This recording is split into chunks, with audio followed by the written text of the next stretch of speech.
X-Men. Get it!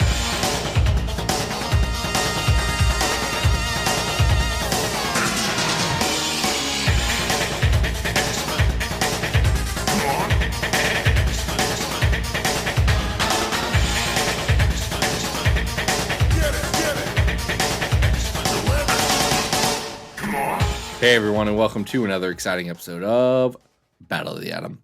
This is your weekly X-Men podcast where we rank every story from A to Z. I'm Adam. And I'm Zack. And Adam, I've got a very important question for you. Sure. Yeah, I like questions.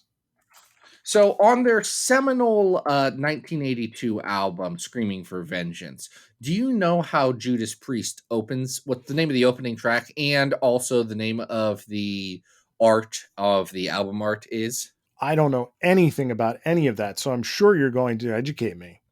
Well, it's a instrumental intro that leads into the real kickoff track, Electric Eye, which is a freaking banger.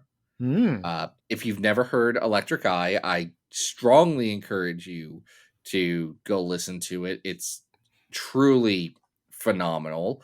But the intro track, great intro track, I think about it all the time, is The Hellion. Okay. It took you a little while to see where I was going with that, didn't you? Well, I figured it would show up in some way because we are talking about the Hellions this week, though maybe not the Hellions that people might be thinking about when we first say the Hellions. Or perhaps the Hellions that you think about when we first think about the Hellions. But I can promise you, we will be mostly talking about the Hellions that you aren't thinking about. That's right. And what's fun about this episode is we actually have 3 different teams of Hellions that we're going to be talking about. And so in your mind, you might be doing a little mental math if you haven't read the blurb that comes with this episode to think of what they are. I'm just going to say, nary a beef nor a Bevatron in sight here. No beefs, no Bevatrons, unfortunately. Unfortunately, hold on. Are you a Bevatron fan? I don't think either of those characters really have much going on for them. You know, we will see at least 2 classic Hellion characters here, but no beef nor Bevatron. All right, so this week we are starting with the most recent incarnation of the Hellions, and that is from Zeb Wells' Krakoa series. This is a request, right, Zach? Yeah, this is a request by Lucas Walsh. Lucas is one of our great supporters on Patreon, and if you want to be like Lucas, we'll talk about that at the end of the episode this time. We like to mix it up here in our Attitude Era, because we are in the midst of our Attitude Era, and obligatory. Adam, can I get a hell yeah? You can get a Hellion, yeah. Hellion, yeah. I like that. Hey, did I mention that I'm the bad boy of X-Men podcasting at the start of this? I honestly don't remember. I don't think you did, but I think people need to know that I'm the bad boy of X-Men podcasting. It would be really funny if anybody who listened to this show didn't already know that. But we are going to talk about some bad boys, bad gals, bad things. I don't know what Nanny really is. She's a woman. She's an adult woman. In an egg. Like an egg. Don't egg shame her. She's in an egg because that's what she is comfortable in. Yeah. But which arc are we starting off with here? This is post Ten of Swords, I think. This is post Ten of Swords. It is Hellions 9 through 11 Funny Games, written by Zeb Wells with pencils by Steven Segovia. David Curiel is on those colors, and this is a team of Hellions. Mm-hmm. That's pretty fun. You got Mr. Sinister chaperoning the team. Not chaperoning. That's the wrong word. He is sponsoring the team. Sure. Psylocke is chaperoning. Yep. And the team is Nanny, Orphan Maker. Again, I've got to say, love the Nanny Orphan Maker renaissance that we've gotten in the Krakoa era. They're a lot of truly fun. Adam, if this series has done nothing else, it gave me one of the most exciting hour and a halves of my life when Chris Claremont yelled at me for a little bit. And then I said, and I quote, No, Chris, they got turned into a baby and then come back. Baby crimes don't count. That is settled case law. You wrote that, not me. And then he had to sit there and say, son of a gun, I did do that. Hey, Anyway, listen, that was a Chris great time. Claremont did sign a drawing that I did of the nanny dressed as Fran Drescher, the nanny. And Solidarity with you. Why are we not getting Adam? Oh, We got to get some mileage out of that with the strike going on. We got the nanny. Nannies. But you gotta crank that thing on socials, especially when Fran Drescher comes out there and says, we've beaten the producers and we are settling the strike because power to the people. Absolutely. If this podcast unionizes, though, it will destroy me. There's only 2 of us. Yeah, and you better not be looking for equitable treatment, Adam. I'm kidding. We are equals here, buddy. But some of us are more equal. They are? That's just how. Listen, I've read Animal Farm, and that's what it taught me. I did read the first, I read like a paragraph of it, but I feel like I got the gist. Message from the Orwellian text. So tell me how I'm supposed to interpret that any different than them saying all animals are equal, but some animals are more equal. That makes sense to me. I get that, Orwell. So we have Nanny, we have Orphan Maker, we also have Havoc. We have Havoc, of course. Empath. We've also Empath. We have classic Hellion Empath. Classic Hellion Empath, the only classic Hellion who made it onto the team, which is great. We have Wild Child, right? Wild Child. What a week. Here's the thing. Great pull. I'm going to say this. How many good comics has Wild Child been in? I don't know, a couple of Age of Apocalypse comics. I mean, that's about it. Yeah, I mean, I guess the ones that Joe Madureira drew. But Right? Those Alpha Flight issues are bad. Yes. I assume I won't read Alpha Flight. It's just not happening for me. Those what's the other thing here? Oh, X Factor. Those X Factor issues are not good. Yeah. We have also finally renamed a classic Marauder. So yeah, we got John Greycrow. I like him. He's Greycrow, fun.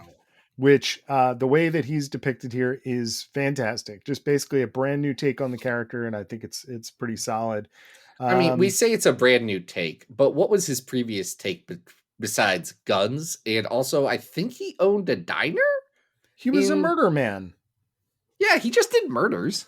Yeah, he was just a murder man, and now he's not a murder. He's more than a murder man. So if I had $1 for every X-Men character who was a Native American who had a lot of trauma from the Vietnam War, I would have $2. And that's not a lot, but it's weird that it's happened twice.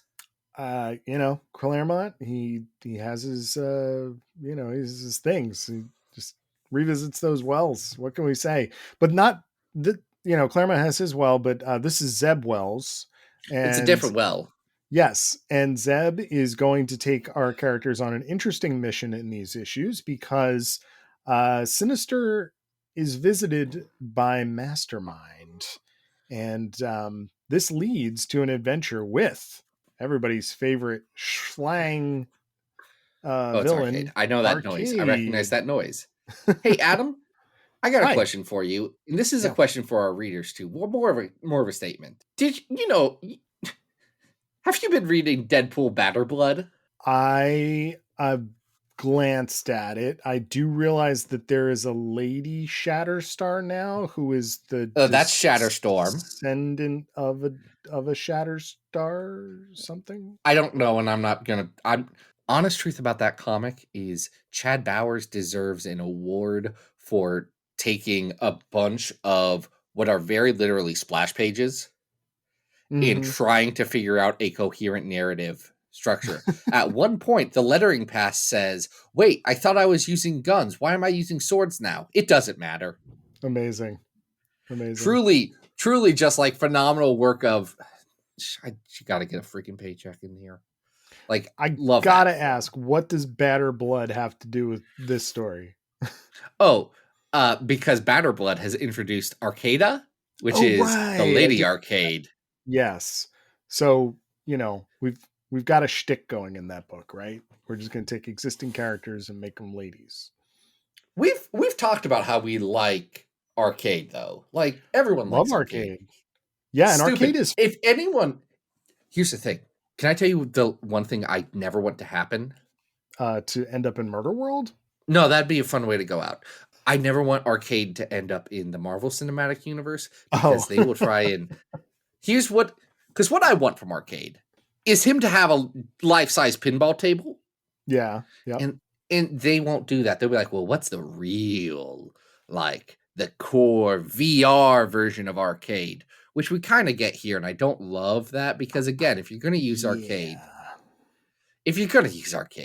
at least Avengers Arena is like him still going to extreme lengths to do something very basic, which is what you need for arcade. And I'll give him credit in this. Arcade he's clever here. Because he has his loyalty protocols. Yes. Can I confirm that I'm podcasting with Zack? Yes, Confirmed. yes, confirmed. So Arcade, being savvy, working with Mastermind, knows that Mastermind does illusions. So he has a guy across the country watching on a video camera, making sure that what Arcade is doing is what he thinks he's doing. Mhm. Very clever. And how is he controlling that guy? Oh, because Arcade is controlling him the same way he's controlling all of his workers. He's holding a loved one hostage who they cannot trade for, cannot bargain for, and must listen to, or else the loyalty protocols will be initiated and their loved one will be murdered. Yeah, and this is how he's gotten Mastermind, because he does have one of the two ladies Mastermind hostage. Martinique.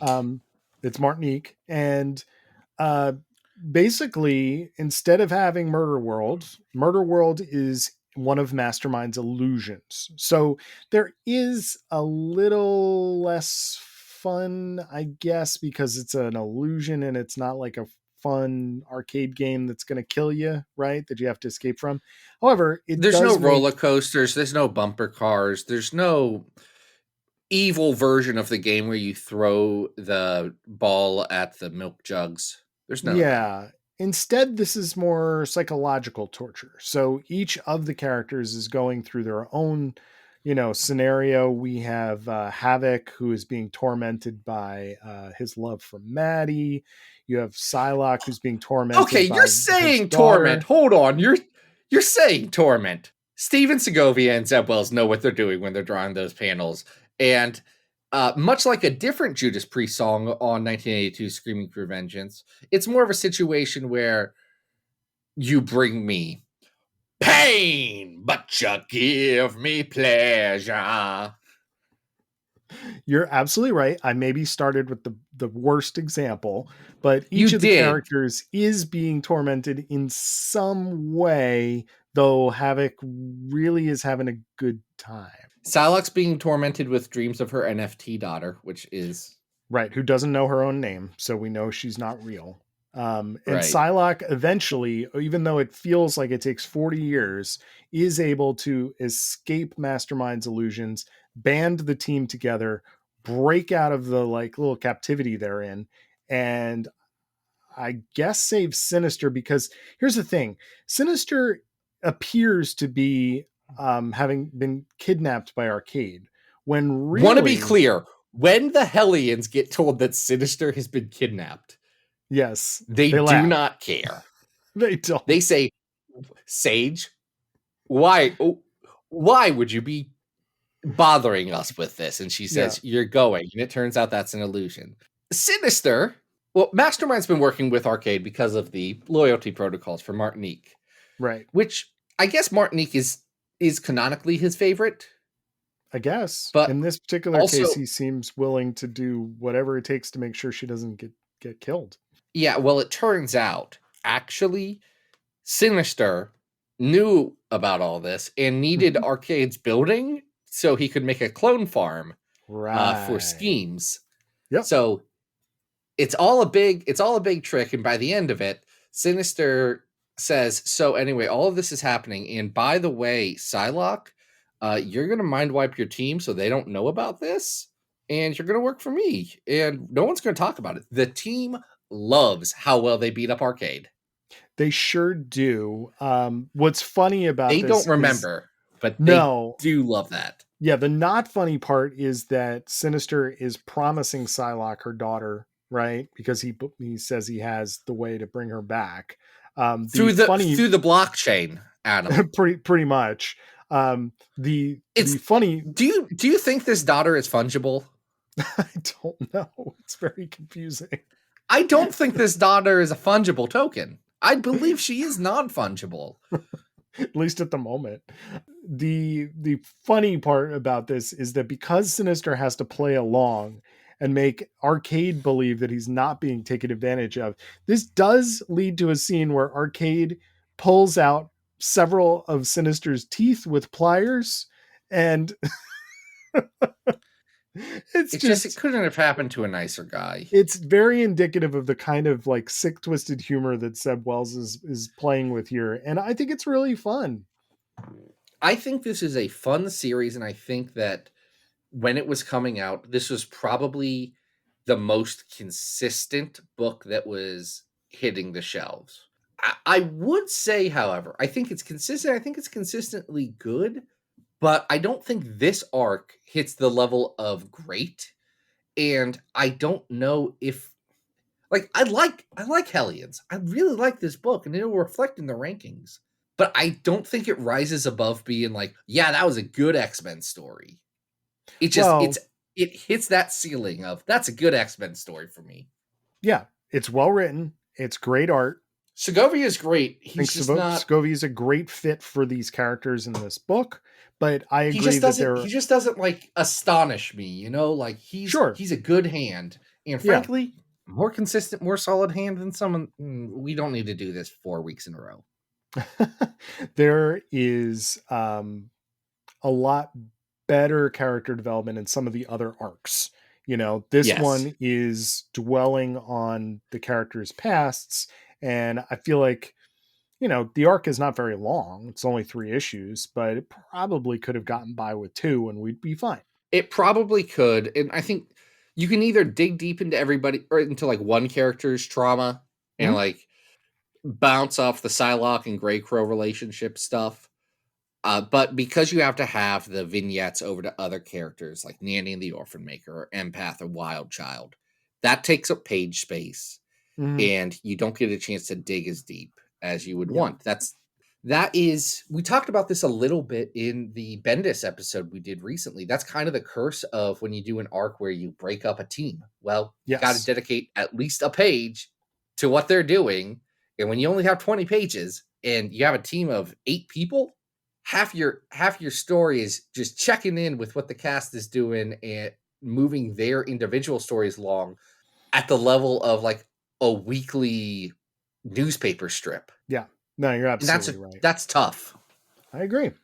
So it sounds like we enjoyed this, but we have some reservations. So I think we should try and rank this on our big old list. Well, that's the thing, Adam. And thank you for bringing this up. Because some people just don't bring this up all the time, is that we do have a big old list. We do. It's not small. In fact, it's big. Not. It's 804. And I'll tell you, size does matter here. Because who else? There may be longer X-Men podcasts. There may be more popular X-Men podcasts. There may be X-Men podcasts that have been around before us. But, buddy, there ain't an X-Men podcast that is ranked 804 stories or more. That's why people are listening. It's the list. Everyone is listening for this list that absolutely exists in reality. It isn't just an Excel sheet that we look at and structure our show around. And it is the truth, and it is right. And there are 804 stories on the list, with the best being House of X Powers of 10, the 100th best being Wolverine the Shiva scenario, 200th being Giant Size Little Marvel AVX, 300th being Ultimate Spider-Man Jump the Shark, 400 being X-Men Gold, just the one shot, not the whole series. 500 is Zack and Dark Wolverine. That's a story with Moon Knight in it. 600 is X-Factor She-Hulk Secret Invasion. 700 is the Mutant X Beyond arc.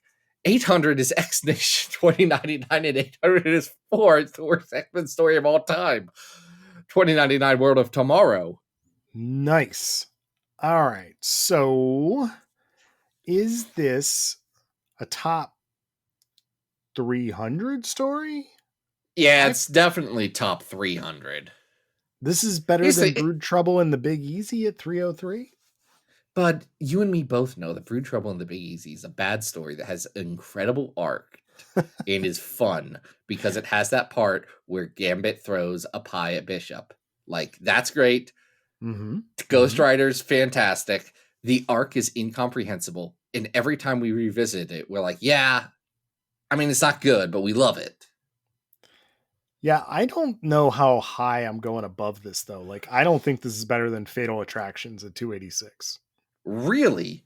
No. You don't think this is better than Phoenix Resurrection, The Return of Jean Grey? I guess. I don't know. I mean, it's just okay. Like, it's good, and I like it.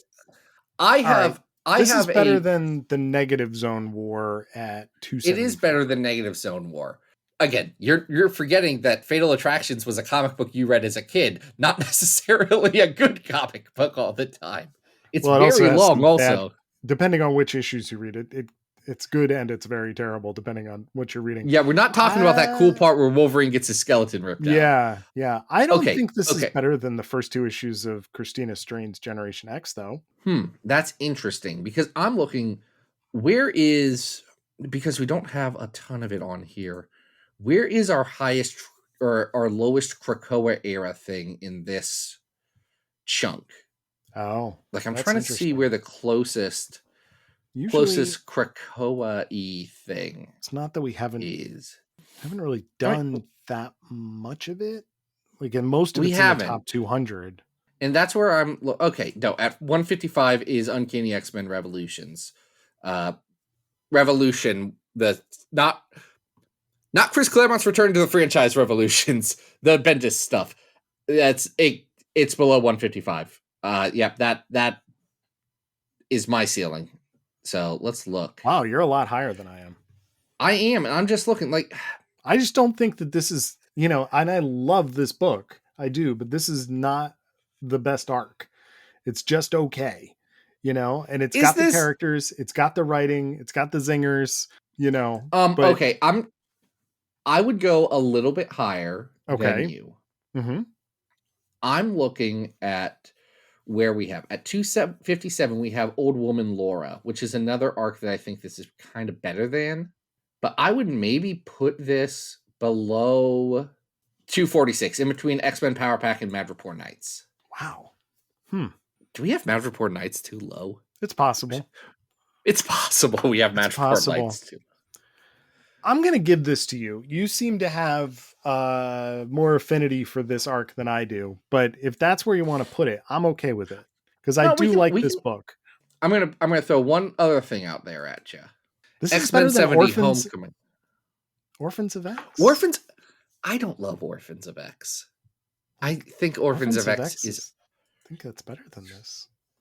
Okay, we'll put it on here. We'll put it. Here's what we'll do. We'll put it right under Orphans of X before what I was going to bring up, X-Men 70 Homecoming, where Maggot eats the bomb that's in Cyclops' belly. Yes. Okay, great. Okay, cool. So that's the Hellions. Wow, that was strangely contentious. I didn't think that would be difficult to rank. I'm a Krakoa era boy. Yeah. There's stuff that I like. Absolutely. All right. Well, we are going to go from that Hellions team to a different Hellions team. Which one is this? Oh, this is Emma Frost's Hellions. You're aware of them? Not the OG Emma Frost Hellions, though. You're right. So here's the thing. And it's actually very interesting if you skipped this era like a lot of people did and go back and try and figure out where all these characters came from. This is New X-Men Hellions. It's a mini-series written by Nunzio De Filippis and Christina Weir, with pencils by Clayton Henry. This is a spin-off of the New Mutants / New X-Men team. Mm-hmm. Back when they were the team and they were the least interesting characters in their own book. Well, this is that era where the campus has been divided into houses, It's the Harry Potter era. Exactly. They literally have a Harry Potter cup. And I'm like, it's guys, pretty much what they were doing. It's just like blatant, and that's annoying. this is Emma's team / Danny Moonstar's team, right? If I remember No, correctly. Danny Moonstar's team is the New Mutants team. That's the Oh, one with Surge and Prodigy and Elixir, and then a lot of other characters who we don't care about. yes. So There's a this Guthrie. The Guthrie with wings is in there. Jay. Jay. There's the Windbreaker and Mhm. what's her Wind Dancer. Windbreaker was the superhero I made up when I was 10 years old, who essentially had her same powers, and I thought that was a weird thing. Oh, not Windbreaker didn't have fart powers? Because that'd No, be really no. great. I had it in my mind that she wore a windbreaker as part of her costume because superheroes should have jackets. Oh, honestly, I think that's like not that bad of an idea for like if you're going to have a character whose power is flying and all this stuff, you need to have something that shows that like the wind is moving. You got to get that like, into the copyright office, Zach. I think that's a good one. CCTM, do not steal. Anyway. No, So- and then who's the other one? Doesn't matter. Wallflower. Who cares Yes. about these ones? Yeah. So that team was not that interesting. No, this team is made up. This Hellions team is made up of Tag, right? Who can tag people to make them run away from whoever's it. We're going to talk about Tag in this because I have some thoughts. Wither, who can't touch anybody. He'll make them wither. Wither sucks. Wither Mercury, sucks. He's who's the worst person on this team. Yeah, with a Mercury, who's made of metal. Rock Slide. Like her. Dust. And there's Julian Keller, who is known as Hellion. Very confusing. Hey, Julian Keller sucks. I know that they're trying to make him like he's very much a Draco Malfoy style bad boy in this, and by bad boy I mean that people on Tumblr think he's just a little guy that they can fix him, but he sucks. He's a rich jerk who's mean to everybody. He is like a male carbon copy of Emma Frost from the Emma Frost solo series. Like just teen the Emma Frost, worst. Right? Like disowned by his rich parents, and how dare they? Okay, he's disowned by his rich parents because he's a mutant, but more because he was being a super jerk. Oh yeah. So like he was being very stuck up, and on one hand, he was doing it because he was facing mutant discrimination, and that's not great. On the other hand, he's fighting mutant discrimination by saying, "Do you know who my father is?" Well, and then fighting airport cops, doing it post 9/11 at an airport. So not good. Yeah, choices. it's like Bud. At a certain point, have 5 seconds of self-awareness. Also, maybe if your parents are so rich, private plane. You can get a private plane that you definitely have. Well, it is okay, so let's back up a second. You might expect that a mini series about a team might go on a superhero adventure. That's not the case necessarily at first. This does appear to be the Hellions spring break. So they have decided that they're all going to go to California and hang out with Julian Keller at his house with his swimming pool and his mansion. So get in trouble at the airport.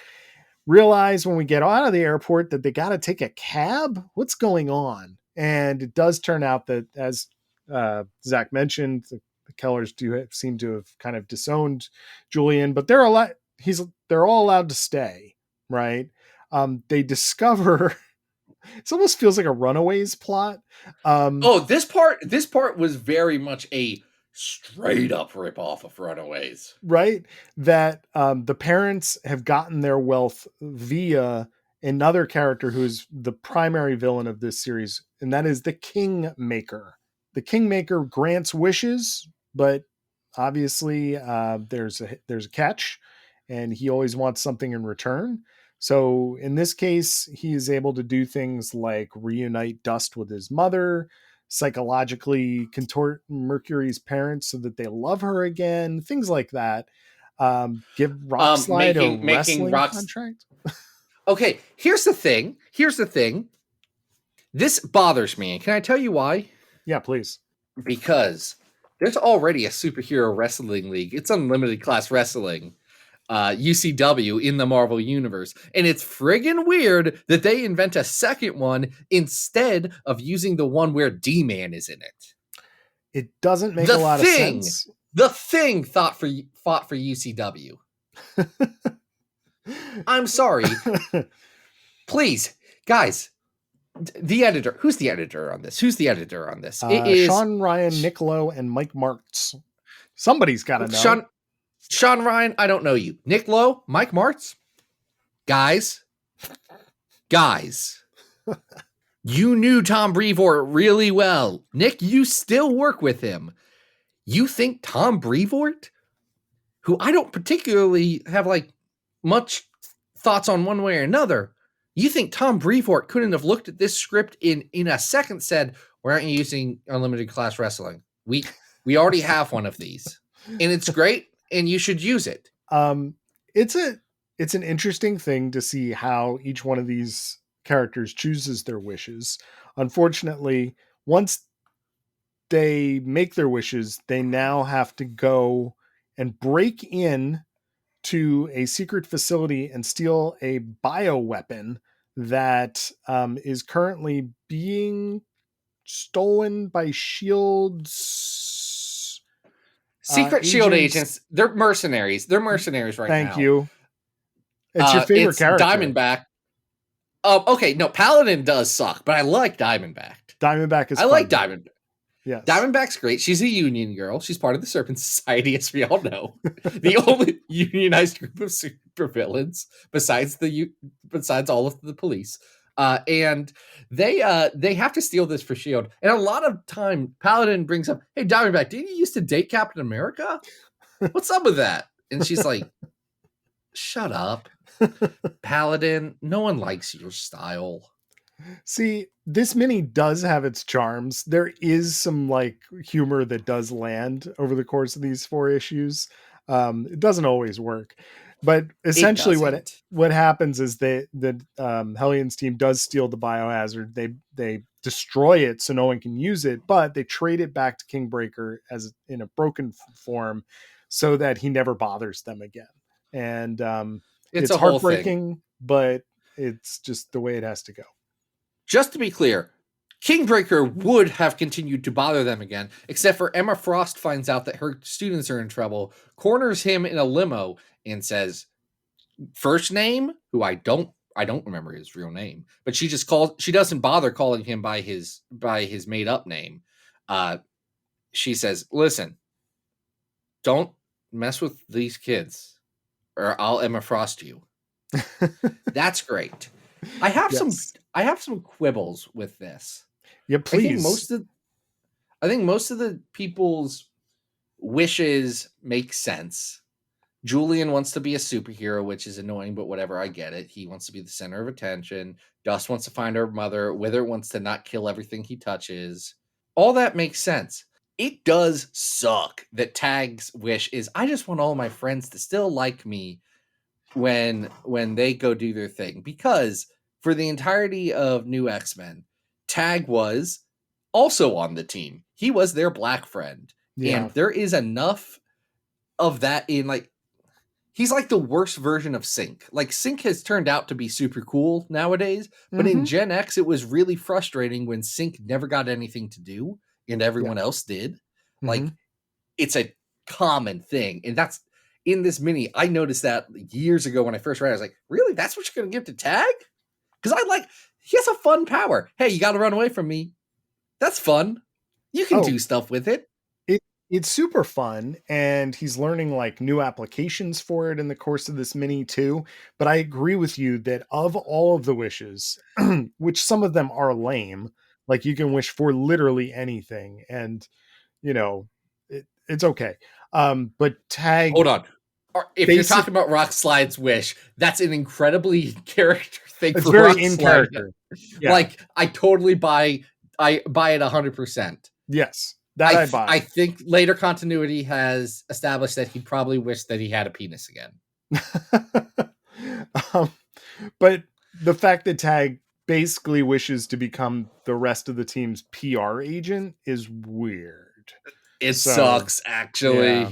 Like, Tag doesn't have enough character here. So curious what you thought of this. I mean, I thought it was an enjoyable read, but it's also just kind of light, you know. It doesn't have a lot of impact. It's just trying to Well, build these nothing characters a little bit more. there. So here's the thing. I think this miniseries is the most clear reason to say, hey, how about we kill off the entire old cast and we focus on these more interesting characters, actually? Like, you read this compared to what DeFilippis and Ware were doing on the regular new X-Men book. And this is better than that. Like, it's a noticeable step up because these are more engaging and interesting characters. And very specifically, which I think is the most important thing for this like era of kids, these kids are visually unique and significant. And I'm not saying that from a mutant metaphor, whatever, blah, blah, blah way. Like, this is not a discourse thing. This is when you have to draw a lot of characters on a comic book page. They have a unique silhouette and you can always tell who is who. Yeah, Where absolutely. I'm going to, Adam, if I showed you a picture of Wind Dancer versus Wallflower? Wind Dancer versus Wallflower, could you tell?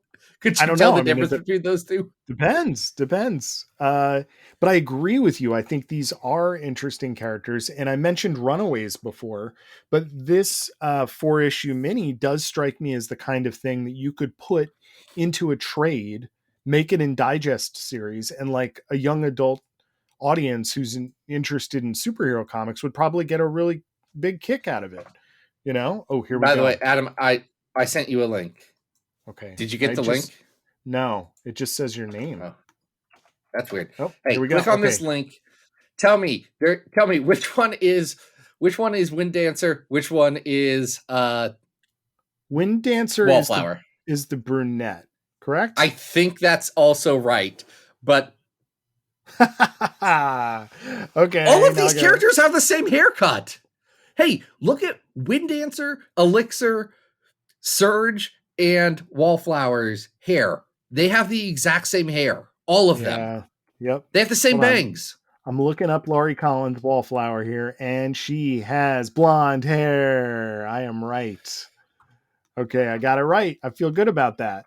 I agree, though. They're not very visually distinct. Whereas you can tell the giant rock monster from the like little brooding goth kid who, you know, if he touches you, he's going to make you turn into a corpse. Can I tell you the only thing that I know about Wallflower? Yeah, what's your fun fact? Your Wallflower fun fact? I assume that you are not a nerd rap or geek rap or whatever they were calling it in the mid 2000s guy. What are we talking about? Like Andacon? Are we talking about like I don't Stone's know. Throw? What are we talking about here? I don't know. All I know is that there is a song. It's a song by MC Chris called Nerd Girl, like Riot Girl. Okay. And in the first verse, he says, nope, not going to read that part. That's demeaning to women. Next, you can figure out where the rhyme goes from there, as I did it. I didn't know that part started it. That's my bad. I don't know if MC Chris is good or bad. I know nothing about the gentleman. But the next line goes, she's more like a wallflower, like the one that Stryker sniped. I'm Elixir when I'm with her because I think that I like her type. And I've had that rhyme stuck in my head for a while. Also, I'm pretty sure Stryker didn't kill Wallflower. It was Riesman or whatever. You know what? It doesn't matter because no one's ever going to listen to that song. I'm gonna look up real quick just so I know. Is MC Chris problematic? I would assume. I mean, I think you answered that question. Just nerdcore. That's what I was talking about. Man, that's yeah. That doesn't sound like the hip hop that I was into in the. No, it didn't. I mean, his Wikipedia page doesn't say anything, but I don't need to dive into that. Oh, he was on the Brack Show. That's weird. You ever think about the Brack Show? That was the Space Ghost spinoff, right? That was the Space Ghost spinoff where Brack lived at home with his parents, one of which was like a very small, not like he was just like scaled at a different size than the rest of the cast. He was a small man by that I standard. think I remember that. That Adult Swim's so weird. I think about the Brack show a lot, actually. Anyway. So I enjoyed this. I This thought is a fine comic. thought it was fun. I thought it was on par with, you know, something you might see from this era. And like I said, I think it would appeal to like a young adult audience. Does it have the lasting power of many X-Men stories? No, but I like some of these characters quite a bit. I'm trying to find where we have any other. Okay, at 450, we Mhm. have New X-Men choosing sides. That's the start of the De Filippis Ware New X-Men Yes. reboot after New Mutants. Mm-hmm. I think this is better than that. I do as well. Is this I don't know how better than much- the Saladin Ahmed Exiles? Where's that? 393. Oh, you went really high. I went one scroll of my mouse wheel high. Yeah, That's how no. high I went. No, It's not that good. Ahmed Exiles is much better than this. Is it better or worse than the start of X-Men Evolution? Oh, that's a good, you know what? That's a good comparison. You know, I think those are very much on par in terms of the audience, in terms of, you know, this kind of story that it's trying to tell. I might give the edge to Honestly, the they would be book. trying to they would be trying to capture the kids who watched X-Men Evolution. Right. The problem is I like X-Men Evolution actually. I Um, have made it known that I do not care as much about the 92 animated series as I do X-Men Evolution. wait, you just threw a space in there. Did we I decide? didn't like the space. Here's the thing. Is this better than Generation Hope Schism? Yes. Is this better than... I would actually put this below the first appearance of Havoc and the second appearance of the Sentinels, because that's got that good Neil Adams art. That sounds great. So this is our new 412? New 412. Perfect. And Adam, I would assume that most people can do the math and know what Hellions we're going to talk about next, right? Because of course, we've talked about the recent ones. We talked about the 2000s Hellions. What Hellions are left? Well, listeners may be thinking that we're going to go back to the New Mutants, but we are not. Wrong. We do not care about those old comics. This is Battle of the Atom. Do you know what we care about a lot? Forgotten late 90s John Francis Moore comics. That's right. This arc is not on Marvel Unlimited, true believers. So don't go looking for it there. You're going to have to head to a pirate site to read X-Force Volume 1, 87 to 90. Adam, there's nowhere to read comics online with an illegal way. I don't know why you would even put that energy out into the world. I'm just obviously saying. You have to dig through your long boxes and find these issues of X-Force, what is it? 87 to 90. To something. Yeah, to 90. You just said that. I'm sorry.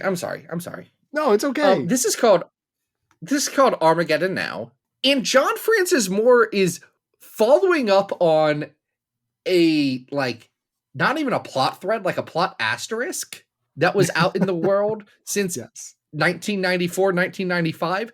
And I love that because he's following up on his own plot asterisk that he's left out for like 5 years.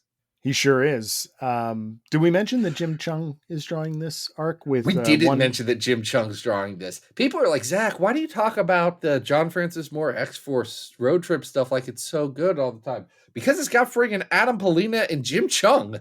That's right. And it is a crime that these issues are not on Marvel Unlimited. Man, I love Jim's artwork. It looks great. Though let's digitally remaster this. Terry Shoemaker does have to do one of these issues as a fill-in, which kind of stinks, but it's fine. It's fine. It's fine. So tell everybody about the asterisks. Oh, yeah. So as we all know from the hit movie that didn't make anybody mad, Deadpool 2, there is Terry Crews's Bedlam. He is a member of X-Force. Yes. Bedlam was originally introduced as one of the members of the not acolytes. What are they called? The proselyte? Nope. Dark Riders? No, not the Dark Riders. It's whatever. Nasty Boys? Prefects? No, whatever friggin' Mr. Sinister and Dark Beast, Mr. Sinister's boys from Age of Apocalypse. The prelates? Prelates. There you go. Yeah, I had that right. He's one of those. Him and his brother. They're the Bedlam brothers. That's all we know about them. They're kind of mean, but everyone in Age of Apocalypse is kind of mean. So that's not really that much of a differentiator. Totally understandable. They're two black mutants. That's all they are. John Francis Moore has recently introduced Jesse Aronson, known as Bedlam, into this book as a new character shaking up the cast. And he has gotten into like fights with people. Like he is not gelling well with a very well established team, who at this point is Domino, Cannonball, Proudstar, former Hellion, Sunspot, Siren, Meltdown, Boom Boom, Boomer, and Dr. Mixplosion, and Danny Moonstar. This is also when Danny Moonstar has those weird sparkle powers. She has powers in this arc, and we've talked about arcs around this. Her powers don't make any sense in this arc. And you know what? I'm totally fine with it. Because you could just tell. It looks great. She looks like Carolina from Runaways. It's fine. She just has like pink astral stuff coming off of her body, and it's fixing problems. So whatever. See, now Jesse Bedlam has an issue, and that is that he really wants to find his long lost brother. Now, the problem is that he is going to find his brother in this arc, and his brother is none other than King Bedlam. Yeah, they're the Bedlam brothers. He's King Bedlam. His name's Chris. Emma Frost tried to recruit him to the Hellions back in the day, and he said no, though he did make a love connection with one of the Hellions. That's, of course, Marie Colbert Tarot. I looked this up. This was never explained outside of this arc, but Tarot apparently either did not die when the rest of the Hellions died, thanks to Bedlam, or she was brought back to life somehow. It's very unclear. However, her like status as a living person on Earth does seem to be reliant on Bedlam, who has, now Chris's power is to like mess up mechanical things. Yes. Or not Chris, Jesse. Chris's power is to mess up minds. So he can go inside and cause Bedlam. Chaos. Right. So they cause Bedlam just in different things. So along with Tarot, there is a new group of Hellions. Who are these Hellions, Zach? Hey, wait, shut up. 1 second. You have to know this too.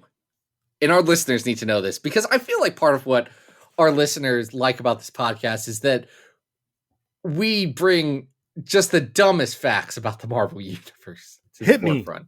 Give me the dumb. Do you know the second time that Tarot was magically resurrected without anybody telling anybody about it? You know who resurrected her? Wait, wasn't that Necrosha? No, because we know who resurrected her then. That was Selene. Yeah. So that would have... Yeah, it's weird. When did she die again? Doesn't matter. They absolutely forgot about this. Oh, I'm sure they forgot about this arc. I'll tell you who wouldn't actually forget about this arc. We'll get to that.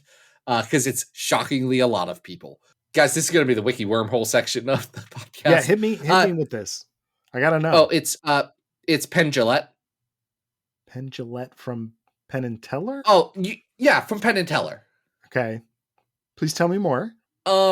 In Spider-Man Deadpool number 11, Penn and Teller do a thing where Spider-Man and Deadpool and Penn and Teller fight Tarot. What? Why? I don't know.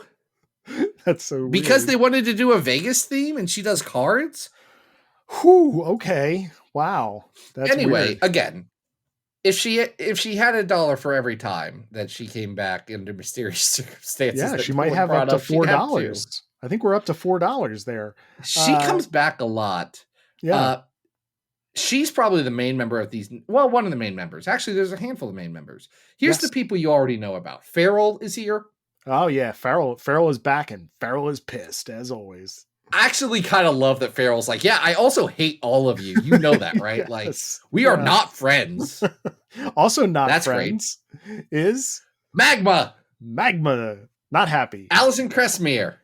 That's her name. Don't We call all know me that. Amara. Okay, here's the thing.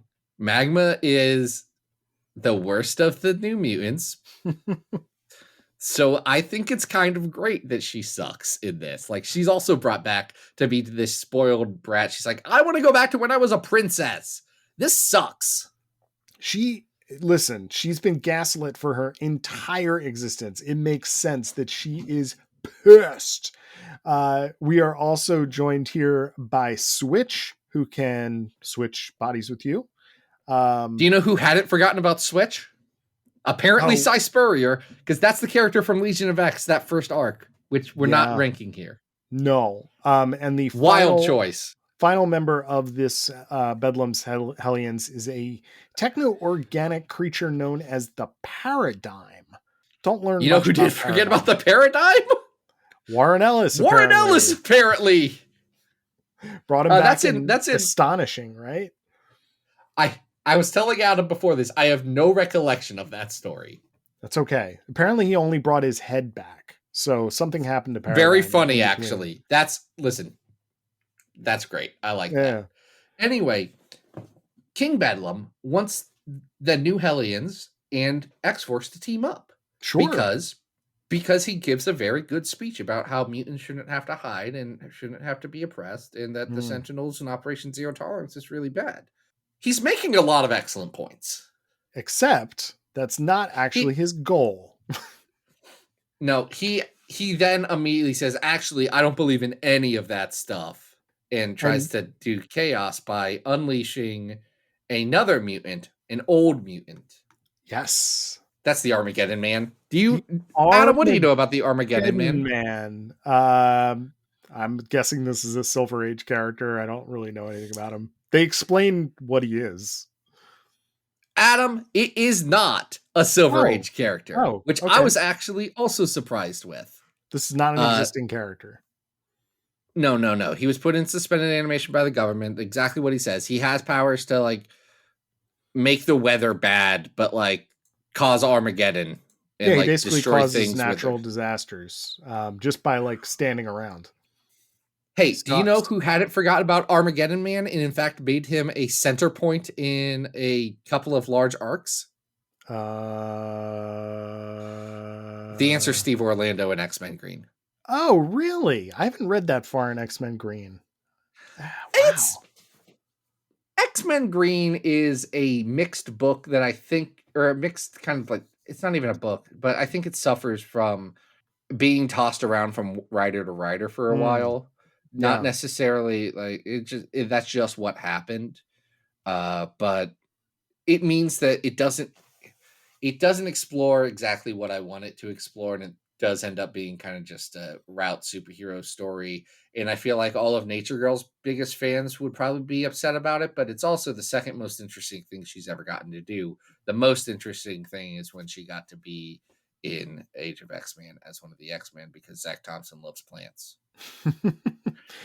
I'm not saying Lonnie Nadler doesn't also love plants, but if Zach and Lonnie are listening, I bet they can both agree that one of them loves plants more than the other. And it's the one that is recommending me books about weird plants all the time. See, I really just remember that she had a really great bear as a friend in that book. So. Yep. Hey, I'll tell you.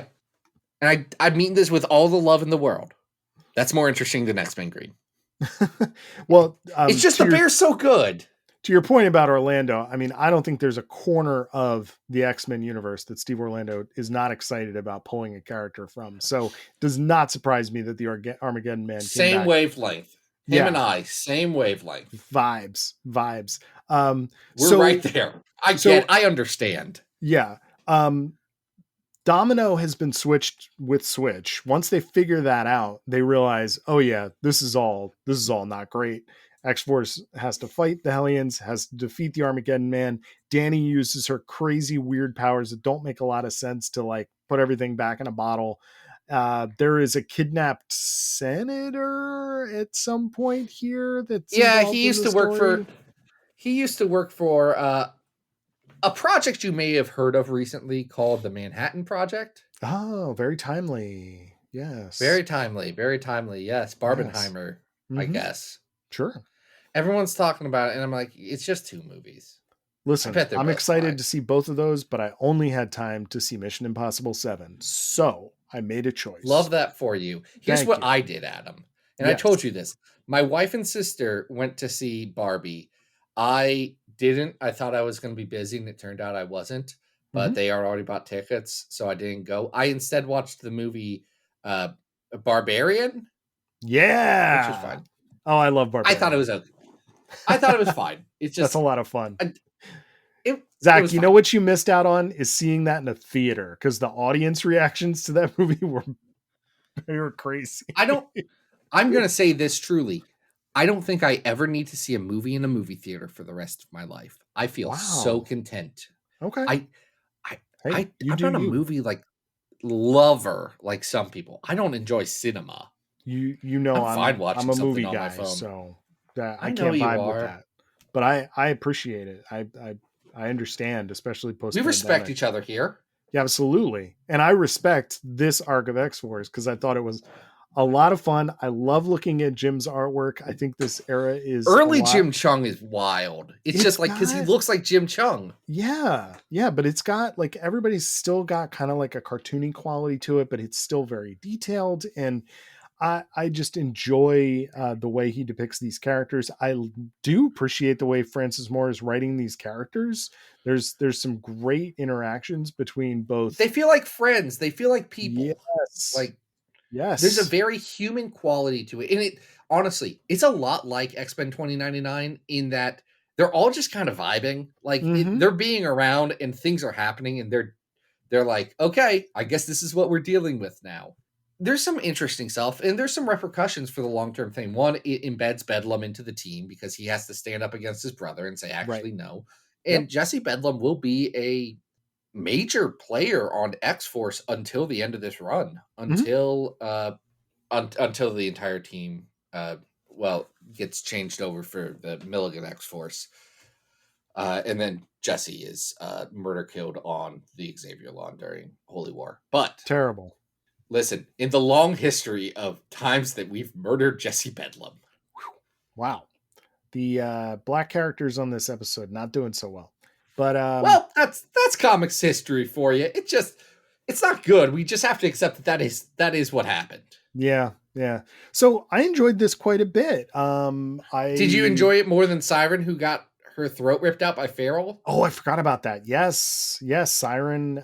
Yet again, she doesn't talk again for a while too. Yeah. She does have her vocal cords cut. So that's how this honestly ends. the I forgot about that.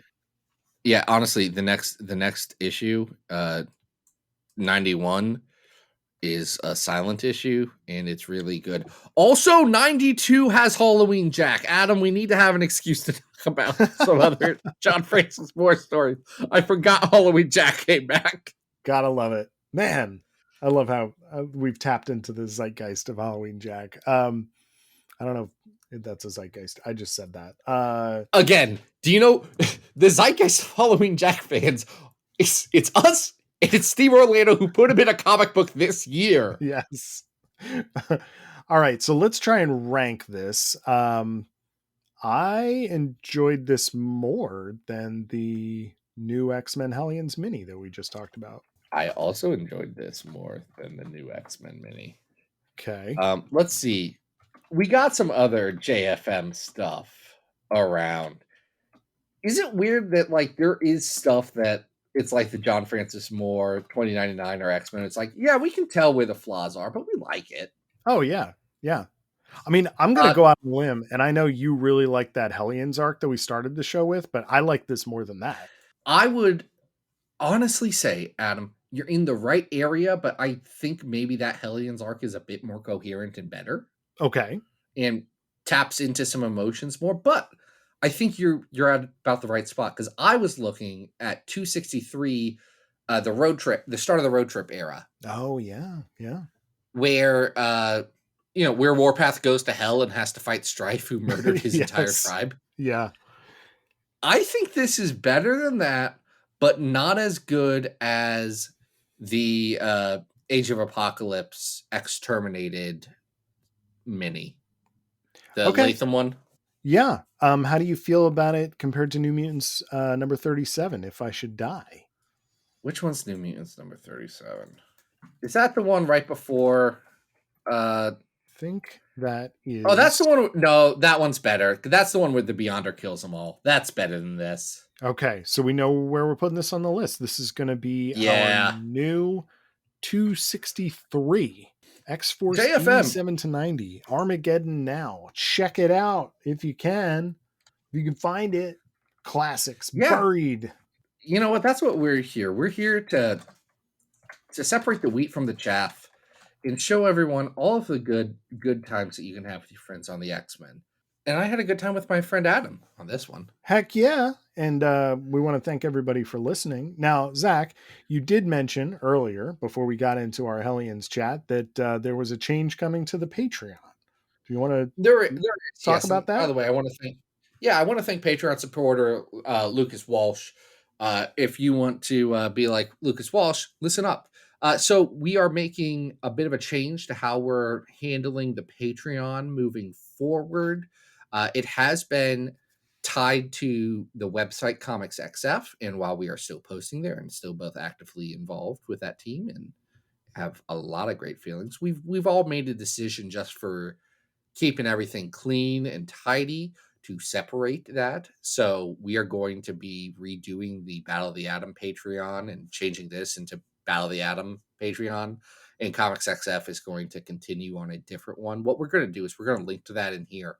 And for our patrons, we're going to have something posted on Patreon before this episode goes up, laying those changes out. And if you were a patron who was really just there to support the incredible journalism and reviews and opinions and stuff that happens over at Comics XF, but that's where we're at right now. Just a bit of a house cleaning change, but one that's going to be important because we care a lot about the people who support the work that goes on here, and we've been very blessed to have a group of people that do support. And if you want to join that elite, you can go over to patreon.com/URL to be determined, because I don't know. I haven't done it yet. That's what it is. We gotta juggle a few URLs. But the URL for our Patreon is going to reflect Battle of the Atom as opposed to Comics XF. And the Comics XF one. Yeah.